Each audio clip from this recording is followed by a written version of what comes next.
teman-teman semua, sahabat BEM sebelumnya. Jadi pagi hari ini kita melakukan sesi live edukasi mengenai aman dari tuberkulosis bersama Dr. Jenderal Dr. Arif Julia selaku dokter umum di Klinik Pratama Bengkel Sehat. Dan jadi pada kesempatan kali ini kita melakukan sesi live dengan Dr. Arif dengan tema aman dari tuberkulosis. Jadi nanti Dr. Arif akan menjelaskan berbagai temuan dari tuberkulosis itu apa, lalu penyebabnya apa, dan sebagainya. Nanti jika mungkin teman-teman nanti ada yang dibingungkan terkait dengan Dr. Arif, bisa langsung ditanyakan di kolom komentar. Nanti kita menunggu Dr. Arif. Oke, saya sapa dulu ya teman-teman semua ya. Assalamualaikum warahmatullahi wabarakatuh. Selamat pagi semuanya. Jadi kita berjumpa lagi ya di sesi tentang materi yang bagus ya, tentang tuberkulosis atau bisa disebut dengan TBC. Jadi mungkin kita harus tahu dan mengenal apa itu TBC. Sampai sekarang itu banyak orang-orang itu yang mengiranya itu TBC itu penyakit-penyakit yang mematikan, penyakit yang gimana ya kan ya. Kita harus mengubah pemikiran atau mindset seseorang atau orang ya. Jadi biar tahu. Jadi kita harus tahu apa itu TBC. TBC sendiri terutama di pasang yaitu juga ya penyakit menular atau menularkan ya kan, harus digarisbawahi ya. Terus dia itu menyebabkan karena infeksi bakteri. Bakteri di sini adalah bisa di kelenjar, di tulang, di tulang belakang yang biasanya ini adalah semua ya, bisa anak, bisa remaja, bisa lansia ya, semuanya bisa terkena apabila tertular oleh penyakit ini. Nah, terus gejalanya apa sih? Nah, sekarang kita harus tahu ya, gejala dari TBC itu memang ada beberapa yang khas ya. Jadi dia batuknya itu lama, lebih dari 2 sampai 3 minggu ya kan. Terus habis itu disertai dengan batuk, batuknya itu bisa batuk berdahak atau bisa bahkan bisa batuk berdarah. Terus demam yang berkepanjangan, terus bisa malam hari berkeringat ya. Padahal kadang kita malam hari kayak gini kan musim dingin ya. Untuk penyakit TBC, untuk orang TBC itu apa namanya, dia mengalami keringat ya kan, ini kayak gitu. Jadi kita harus tahu. Terus yang tadi saya sebutkan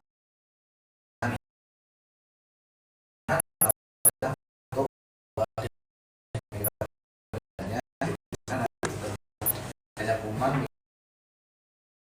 misalkan di puskesmas atau di klinik terdekat. Terus cara penularannya gimana dok? Nah, cara penularannya itu karena dia itu apa namanya menyerang paru-paru ya, otomatis dia itu karena batuk atau bersin.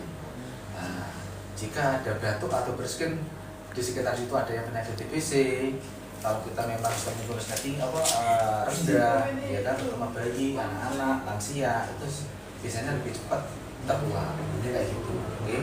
Terus risikonya yang lebih tinggi atau fatal adalah jika dalam satu rumah ada satu populasi ya kan, di situ ada orang TBC tapi satu mungkin ya sirkulasi udaranya kurang bagus ya kan, terus jendelanya juga kurang banyak, jadi sirkulasinya jelek, itu juga bisa kena TBC. Nah, terus perlu diingat ya, karena dia itu lewat batuk atau bersin. Jadi kalau kita bersentuhan dengan orang TBC ya kan, kena keringatnya, handuknya, makan bersamanya, tempat kering bersamanya, itu tidak bisa menularkan. Jadi jangan sampai takut ya. Ada orang TBC mau pegang tangan enggak, jadi kayak apa namanya image-nya sudah nanti aku tertular gitu. Jadi jangan sampai berpikiran yang terlalu sempit ya, jadinya seperti itu. Terus itu tadi siapa yang bisa terkena ya? Yang bisa terkena adalah satu ya kan, mungkin kelompok umum tadi ya, berarti dari bayi, anak-anak, lansia atau bahkan remaja juga bisa. Terus satu rumah dengan orang-orang yang mengidap TBC.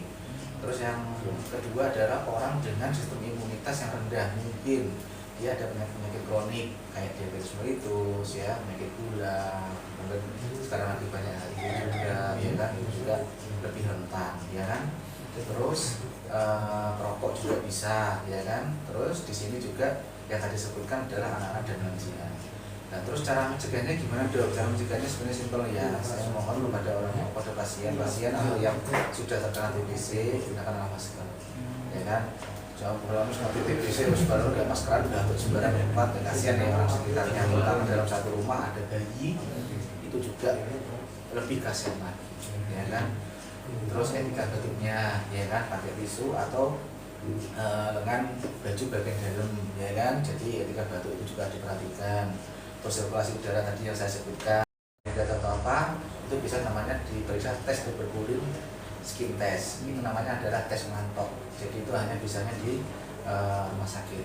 Nah, itu nanti kalau memang sudah dites itu positif, otomatis pasti di situ didapatkan bakteri Mycobacterium tuberculosis. Jadi seperti itu ya. Jadi harus tahu dulu, harus tahu gejalanya, pencegahannya. Jadi kita nanti bisa mengobatinya. Terus obatnya apa? Obatnya itu minimal diberikan 6 bulan, ya kan? Nah, 6 bulan itu nanti ada 2 kriteria. 2 bulan itu untuk membunuh bakterinya, 4 bulan itu untuk mencegah terjadinya gangguan terhadap penyakit TBC.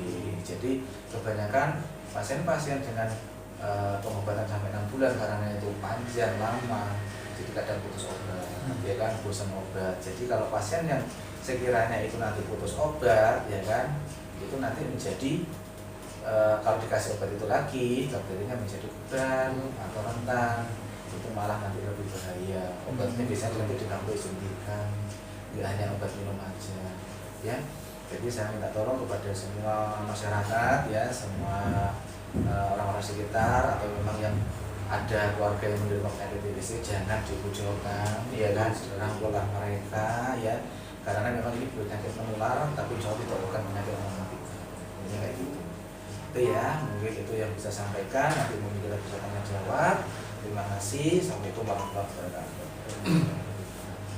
Nah, jadi teman-teman itu dari penjelasan Dokter Arif mengenai beberapa tentang TBC, mulai dari apa itu TBC, lalu ada gejala TBC itu apa, lalu juga cara penularannya, terus siapa saja sih yang rentan terkena dari TBC tersebut tadi. Nah, jadi ternyata itu ya, Dok, selain mungkin message-nya orang-orang di sini itu kebanyakan penularan TBC itu dari entah itu sentuhan atau mungkin dari lewat makan dan sebagainya. Padahal faktanya itu ya, itu lewat droplet atau lewat batu atau bersin seperti itu. Jadi teman-teman, bagi mungkin ada saudara atau teman yang sedang terkena TBC atau penyakit tuberkulosis itu, jangan sampai ada kayak pengucilan itu ya, atau dijauhi. Padahal itu penularannya hanya lewat droplet seperti itu ya teman-teman. Jadi monggo teman-teman yang mau ditanyakan terkait TBC, mungkin ada yang dibingungkan terkait penjelasan dari Dokter Arif tadi, bisa ditulis di kolom komentar ya teman-teman. Jadi sebenarnya semua itu sebenarnya ada. Namanya TBC itu ada TBC laten, ada TBC aktif. Kalau laten itu sebenarnya gini, dia itu sebenarnya sudah ada kuman TBC di dalam tubuh, tapi dia itu tidak menimbulkan gejala. Nah, itu kalau seandainya ada seperti itu, dia itu tidak dapat menularkan penyakit TBC. Kalau yang namanya TBC aktif, dia itu sudah ada kuman, sudah ada gejala, nah itu lebih rentan dia untuk kena menularkan ke sekitarnya. Jadi dalam tubuh itu sudah ada sebenarnya. Tinggal kita itu yang menjaga kan sistem imun, kekebalan tubuh. Kalau kekebalan tubuhnya bagus, ya dia bisa namanya ya sampai menghidupkan kekebalan. Gitu. Ya. Buat teman-teman yang mau tanyakan mengenai tuberkulosis, kalau seandainya mau bertanya silahkan. Kalau seandainya mungkin di keluarga ada yang kena TBC tapi nggak sembuh-sembuh, Dok, terus habis itu ini kok TBC kok rata-rata pasiennya kok kurus-kurus, ya kan, terus apa namanya sesek, ya, batuk atau gimana, monggo silahkan ya. Nah, ini ada yang tanya di kolom komentar. Jadi kalau lewat kopi saling minum bersama itu gimana ya Pak? Itu gimana kira-kira? Ngopi bersama ya. Ini satu gelas cangkir diminum bersama ya, kayaknya. berbagi ya. Iya. Ini tadi ya teman-teman, kalau saya daerah ya, bukan melalui makanan atau berbagi, ya kan. Nah, intinya itu kalau mau ngopi bersama, ya kan, joinan lah gitu ya. atau makan bersama, ya kan, pegangan tangan, gandengan tangan, itu tidak bisa menularkan. Kecuali pada waktu ngopi dia keselak batuk, mungkin itu ya yang bisa. Biasanya cuma ngopi dok, atau makan bersama dok, habis itu tulang-tulangan ya sejauh ya, atau gimana. Insya Allah tidak akan menularkan teman-teman. Makanya di sini saya menyarankan jangan sampai mengucilkan pasien-pasien atau orang yang kena TBC, karena dia tuh butuh support kita, ya kan. So dia pengobatannya 6 bulan, pengobatannya itu ada efek sampingnya, ya kan. Dia itu butuh support. Kalau sini nggak ada yang support, dia bisa otomatis bisa putus obat. Iya, malah drop. Tambah dia itu tambah kasihan, ya kan, dia tambah menularkan, dia malah ngajak teman, bukan ngajak teman untuk sembuh ya. Jadi ngajak teman untuk aku nanti TBC, aku butuh kena gitu ya. Maka jadi maksudnya seperti itu. Mau tuh bilang dari kalau seperti itu ya. Jadi itu ya jawabannya. Iya teman-teman. Nah terus ini dok, kalau misal ada orang yang mungkin alhamdulillah batuknya udah lama dan mungkin lebih dari 2 minggu atau mungkin lebih dari seminggu. Nah itu kira-kira penanganannya mungkin apakah beliau itu harus tes dahak dulu atau mungkin bisa diperiksa dulu di klinik atau puskesmas atau langsung di rumah sakit langsung begitu, kira-kira gimana ya? Mungkin buat mencegah untuk tuberkulosis gitu. Jadi gini ya, kita kan namanya orang TBC, terus pengobatannya lama, itu kan harus ditegakkan dulu diagnosisnya. Jadi kita nggak bisa langsung mendiagnosa orang itu batuk lebih dari 1 minggu.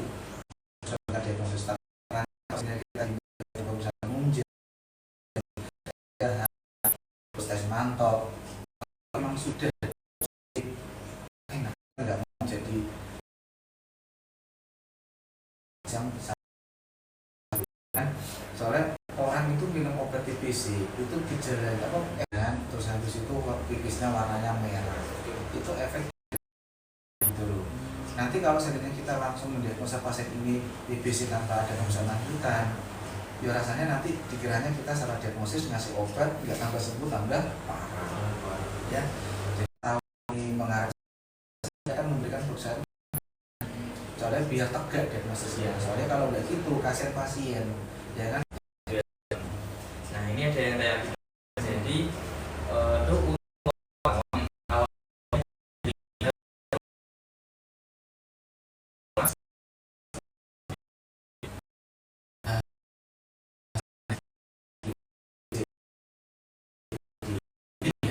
kemana dulu? Jadi kalau memang si pasien itu untuk lewat poli, kalau memang pasien itu tidak memungkinkan lewat poli, ini harus ke ID karena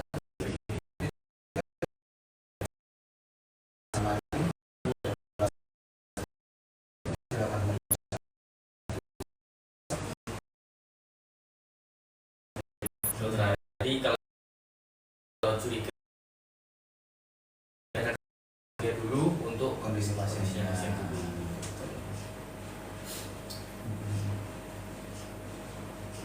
Untuk teman-teman yang mungkin ada yang kait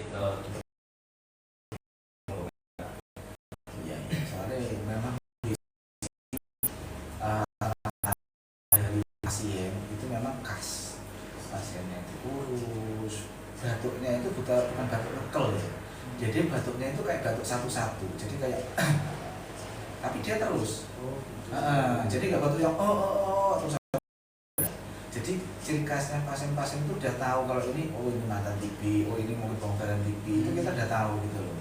Dan dia itu mesti batuknya khas, terus itu berat badannya turun, ya kurus ya kan, terus habis itu dia tuh mungkin lemes, terus kadang itu kayak agak sedikit pucat. Jadi gitu. Dari penampakannya kita udah tahu ini mungkin ini TBC. Ternyata setelah digali-gali diagnosis ternyata dia pernah ada riwayat TBC, ya kan. Terus habis itu dia kadang itu ngomong, iya dok saya pernah ada TBC tapi nggak tuntas pengobatan. Itu yang kasihan. Makanya penyakitnya nggak sembuh-sembuh, soalnya kumannya nggak jadinya nggak dimatikan sih. Ya. jadi kalau sudah mungkin punya riwayat TB atau mungkin sedang terjangkit TB harus rutin minum obat dulu. Jadi pengobatan 6 bulan itu harus runtut selesai 6 bulan, nggak boleh putus gitu. Minimal itu 6 bulan dulu. Minimal Ada yang sampai 1 tahun. Wah. Ya, jadi makanya saya disebutkan di situ, saya sebutkan minimal itu berarti ya harus 6 bulan itu minimal. Harus 6 bulan. Nanti ada pemeriksaan lanjutan, diperiksa lagi, disedah lagi, ronsen lagi gimana. Di sini nanti yang bisa menentukan ini sudah sembuh atau enggak itu adalah dokter atau dokter spesialis.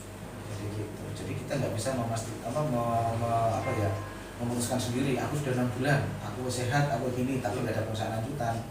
Kita nggak bisa. Namanya juga kuman, kita harus memastikan sepasti-pastinya. Jadi gitu ya. Tapi kalau mungkin dari teman-teman masih ragu dengan mungkin ada riwayat entah itu batuk atau mungkin ada gejala-gejala yang disebutkan itu tadi, bisa kunjungi klinik Batam Triangle Sehat untuk melakukan analisa lebih lanjut lagi nanti terkait TBC atau tidaknya nanti tinggal di diagnosa oleh dokternya dulu. Jadi jangan takut ya, batuk lama itu banyak ya kan, bisa batuk alergi itu bisa sampai 3 bulan bahkan ya kan. Radang paru-paru juga bisa batuk lebih dari 1 minggu ya kan. Jadi jangan mengira batuk lama terus tiba-tiba mendiagnosa sendiri saya TBC dok, enggak ya kan, jangan takut. Jadi periksakan dulu aja, takutnya nanti kalau kita lemas baru kita periksa ya, malah yang fatal akibatnya okay. Nah jadi itu teman-teman penjelasan mengenai tuberkulosis dari Dr. Arif. Nah mungkin ini sebelum kita akhiri sesi live kita pagi hari ini, mungkin dari Dr. Arif ada pesan-pesan buat teman-teman di rumah ini. Mungkin untuk teman-teman ya, mungkin di rumah atau di lingkungan sekitar ataupun teman sendiri ya yang sekarang memang sedang mengalami pengobatan atau sakit TB ya, jangan berkecil hati, jangan mengucilkan diri sendiri ya kan. Intinya penyakit ini itu bisa disembuhkan, yang penting harus ada niat ya kan, ada ketekunan untuk minum obat ya. Jangan sampai telat obat ya teman-teman. Kalau seandainya nanti lupa 1 hari, itu mulangnya dari awal ya kan. Makanya itu yang pertama pengobatan TBC. Jadi istilahnya, kalau memang kita nggak bisa menerima dengan obat, tapi kan ada gejala-gejala, itu periksakan aja ya kan. Nanti yang memutuskan ini nanti ini obatnya stop, ini obatnya harus teruskan, itu adalah dokter. Jangan memutuskan sendiri saya harus stop minum obat karena saya minum obat ini tambah parah. Jangan seperti itu teman-teman. Soalnya banyak di luar situ dia yang berpikiran seperti itu mindset yang intinya yang salah ya. Jadi penyakit-penyakit TBC itu bisa disembuhkan ya, jangan khawatir, insya Allah akan kembali sehat seperti semula ya. Jadi saya hanya menyarankan kepada teman-teman, kalau memang ada tadi yang saya sebutkan gejala-gejalanya, segera periksakan ke dokter. Kita di sini bersama-sama untuk mengobati penyakit TBC dan penyakit program pemerintah, dan semua akan dibiayai oleh pemerintah. Jadi Pak teman-teman atau siapapun yang menderita atau pengobatan diingat-ingat. Jadi cukup sekian sesi live kita di pagi hari ini mengenai tuberkulosis. Nantikan lagi sesi live kita di bulan berikutnya mengenai edukasi kesehatan lainnya. Saya Farul dan juga Dr. Arif.